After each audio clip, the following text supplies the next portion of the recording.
Hello student, so today we are going to revise. मैंने आपको इन a first lecture मैंने आपको न्यूट्रिशन इन प्लांट पढ़ा दिया है और वो लाइन टू लाइन एक्सप्लेनेशन मैंने आपको पूरी दी हुई है। और अब हम लोग रिवाइज करेंगे सो दैट मैं आपको ये नोट्स प्रोवाइड कर रही हूँ, जिससे कि अगर आपके पास में एग्ज़ाम्स आते हैं तो आप उस चीज़ को जल्दी से जल्दी रिवाइज कर पाएँ और आपके लिए बेनिफिशियल हो। सो मैंने 1 पेज आपके लिए नोट्स बनाए हुए हैं, जिसको मैं 20 to 25 मिनट्स में एक्सप्लेन कर दूँगी।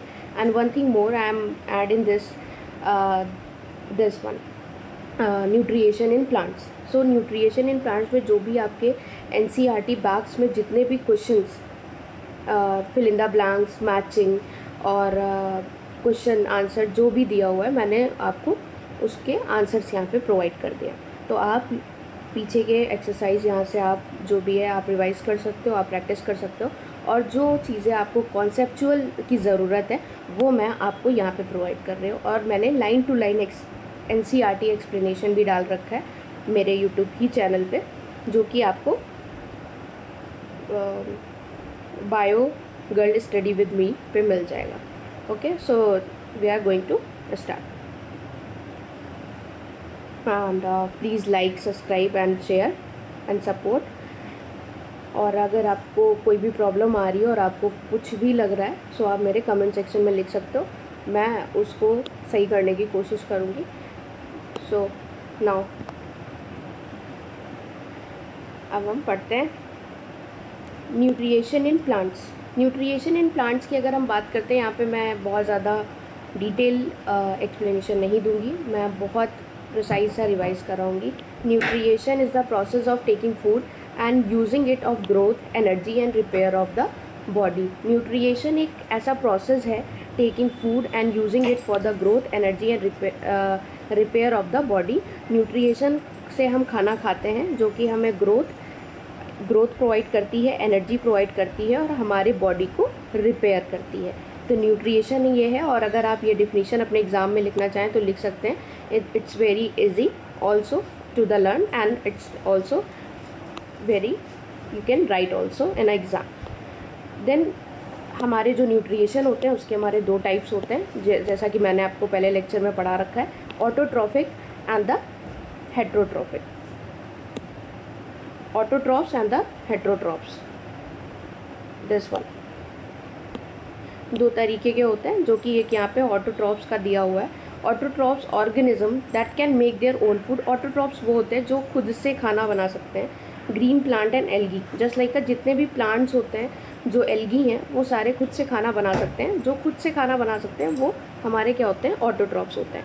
ऑटोट्रॉफ्स कैसे खाना बनाते हैं ये भी मैंने बताया हुआ है, फोटोसिंथेसिस के थ्रू। फोटोसिंथेसिस होगा वो खाना बनाएंगे, पूरा ये प्रोसेस यहाँ पे लिखा हुआ है। आपकी ये इक्वेशन है, it's very important for the class 7, you should be learn. And अगर आप फोटोसिंथेसिस की डिफिनीशन लिख रहे हो तो आपको मैं सजेस्ट करूँगी कि आप इस तरीके का कोई डायग्राम बना दें। बायो में diagram is very important. And then आप ये इक्वेशन बनाओ।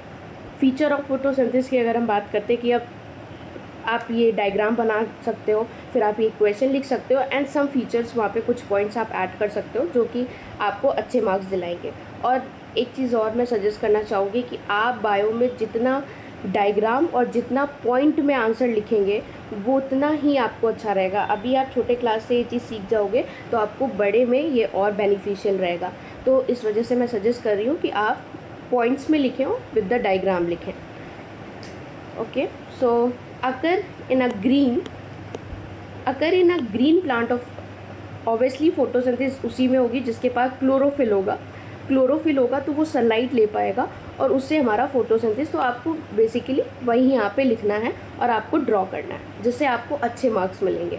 देन आपका आता है एक heterotrophic nutrition in a plant. Heterotrophic वो होते हैं जो खुद से खाना नहीं बनाते, they depend upon the others. Just like है, यहाँ पे बहुत सारे टाइप दे रखे हैं, saprotrophs, parasite, insectivorous plants and symbiosis, ये सारी चीज़ें यहाँ पे दे रखी हैं। तो जितने भी सेप्रोट्रॉप्स होते हैं वो क्या करते हैं, जो death and decaying organic matter हैं उससे खाना ऑब्टेन करते हैं।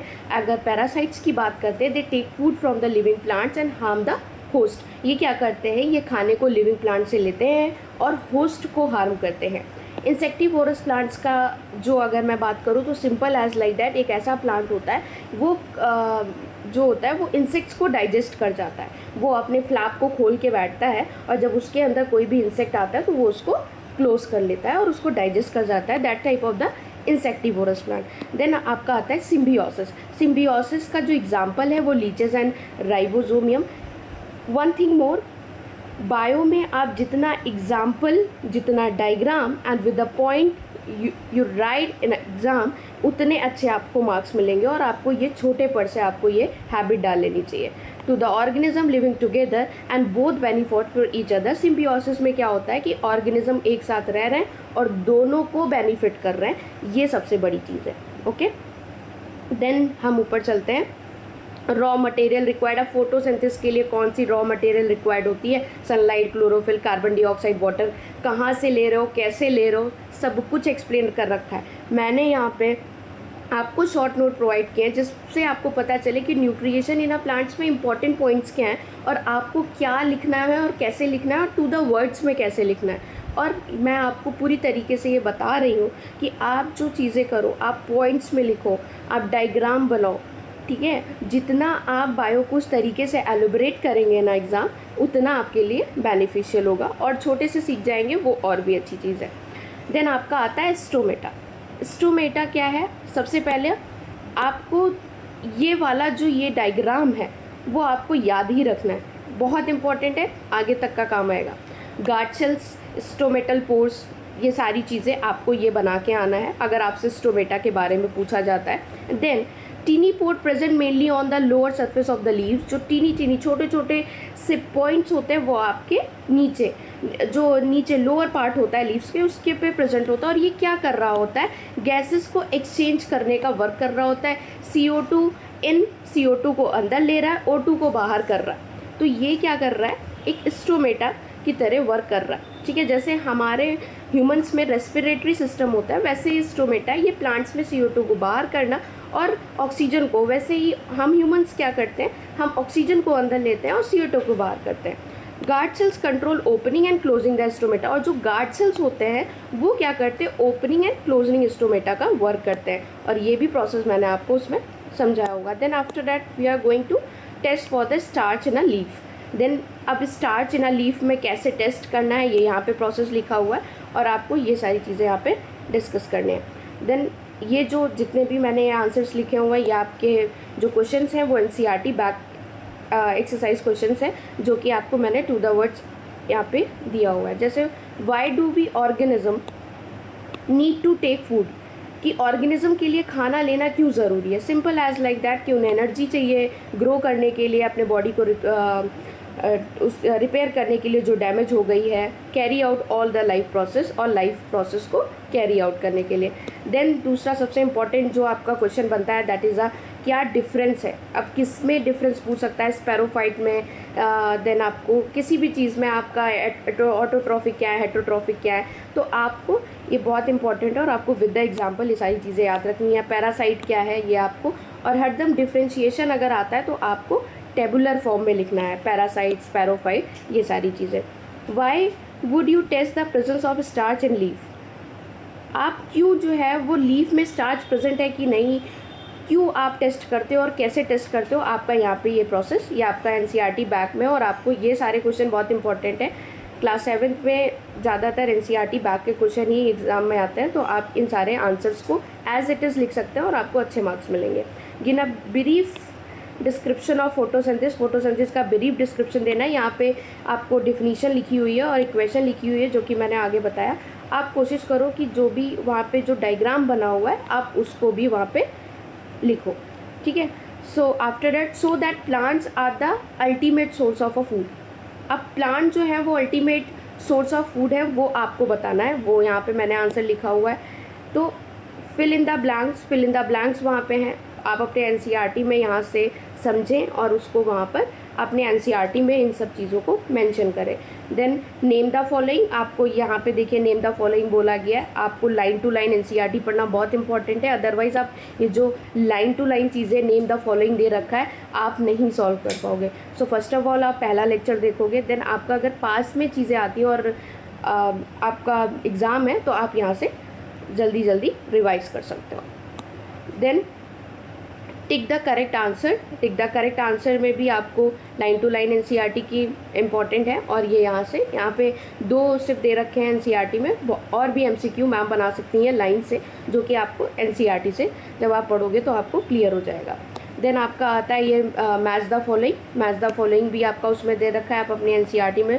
देन आपका ट्रू फॉल्स आपको करने हैं। ट्रू फॉल्स में हरदम ये चीज़ आपको देखनी है, छोटे पर से हैबिट डालनी है कि अगर जो चीज़ ट्रू है वो है, जो फॉल्स है why it is false. You should be know also कि ट्रू क्या है, कि अगर ये फॉल्स है तो आप यहाँ पे जैसे लिखा हुआ है carbon dioxide is release during the photosynthesis, this is a wrong, because जब फोटोसिंथेसिस हो रही होती है तो ऑक्सीजन रिलीज होती है, कार्बन डाइऑक्साइड रिलीज नहीं होती है। Plant which synthesize their food themselves are called the saprotrophs. कितना गलत है कि जो खुद से खाना बना सकते हैं सेप्रोट्रॉप्स होते हैं, नहीं होते हैं। वो कौन होते हैं? वो ऑटोट्रॉप्स होते हैं। तो इनका आपको करेक्ट आंसर भी पता होना चाहिए जो फॉल्स है। देन आपका चूज़ द करेक्ट ऑप्शन। इसमें करेक्ट ऑप्शन ये भी आपको लाइन टू लाइन एनसीईआरटी, तो line to line NCERT reading is most important. अगर आप आगे चल के साइंस स्टूडेंट बनना चाहते हो करना, तो आपको यहीं से अपना बेस क्लियर रखना है और चीज़ें कैसे करनी है। And choose the correct option, आपको करेक्ट ऑप्शन चूज़ करना है। इंपॉर्टेंट फार्मूला आपका मैं बार बार रिपीट कर रही हूँ कि आपको ये क्वेश्चन बहुत इंपॉर्टेंट है। आपको इसका डायग्राम आना चाहिए। फोटोसिंथेसिस क्या है, न्यूट्रिएशन क्या है, ऑटोट्रॉपिक क्या है, हेटरोट्रॉपिक क्या है, आपको इतना तो बेसिकली इसकी जो डिफिनीशन है वो आपको बुकिश लैंग्वेज में भी अगर आप लिख के आओगे तो आपको और अच्छे मार्क्स मिलेंगे। आप कोशिश करो, आप बायो में डायग्राम बनाओ, पॉइंट वाइज आंसर्स लिखो।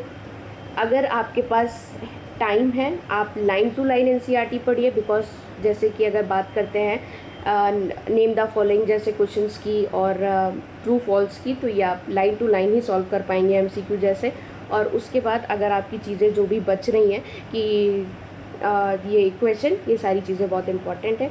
और अगर आपको किसी चीज़ की नीड है, आप अगर इस जो भी मैंने बताया है कि आपको कैसे लिखना है, क्या करना है, अगर आप इस तरीके से लिख के आते हो और एज इट इज़ यही आंसर पेपर में लिख के आते हो, तो आपको अच्छा बेनिफिट मिलेगा, आप अच्छे मार्क्स लाओगे। Thank you so much.